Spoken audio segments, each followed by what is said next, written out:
అందరికీ నమస్కారం అండి. నేనండి మీ బాబుని మాట్లాడుతున్నా అండి. అదేటి లక్ష కోట్లు అప్పులు చేశానంటూ రచ్చ చేస్తారేటి? మరి ఈవీఎంల మీద ఎట్టిన ఇన్వెస్ట్మెంట్లకి ఈఎంఐలు కట్టాలంటే ఆ మాత్రం ఖర్చు అవుదా ఏటి?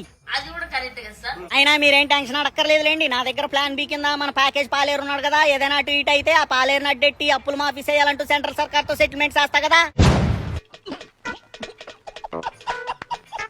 ఇక స్టేట్ నుండి సెంట్రల్ దాకా పదవుల కోసం పవర్ కోసం ఏ పార్టీతో అయినా పొత్తులు పెట్టుకునే ఏకైక పార్టీ మన పాలేరు పార్టీయే కదా. ఇక పాలేరు అని ఎందుకన్నానంటే ఓ పార్టీని పవర్ లో ఉంచాలన్నా మరో పార్టీని పవర్ నుండి దించాలన్నా తమ పార్టీ వల్లే సాధ్యం అంటూ డబ్బా కొట్టుకునే జెండా కూలీలు గుర్తించుకోవాల్సిందేటంటే పక్క పార్టీలతో పొత్తు లేకపోతే తమకంత సీన్ లేదని. మరి 2019లో పొత్తు లేకుండా పోటీ చేసిన తమ పార్టీకి దక్కిన ప్రజా తీర్పేంటో మర్చిపోయినట్టున్నారు. ఓ పాలి గుర్తు చేసుకోండి. కరెక్ట్, ఇది కరెక్ట్ గా చెప్పేవయ్యా. ఇక హామీల్ని నెరవేర్చాలంటూ నాపై నిరసన చేస్తారేటి? మరి ఏనాడైనా నేను చెప్పిన హామీలు ఇచ్చిన హిస్టరీ ఉందా ఏటి? ఇక నా విజన్ ని క్వశ్చన్ చేసే తమ్ముళ్ళకి చెప్పేది ఏంటంటే ఈ ఆంధ్ర రాష్ట్రంలో 40 ఏళ్లగా అబద్ధపు హామీలతో రాజకీయాలు చేస్తున్న నాది తప్ప, లేక నేను చెప్పేవి అబద్దాలని తెలిసి కూడా నమ్మి మోసపోయి నన్ను 4 సార్లు ముఖ్యమంత్రి చేసిన మన ప్రజలది తప్ప? కామెంట్స్ లో మీరే చెప్పండి.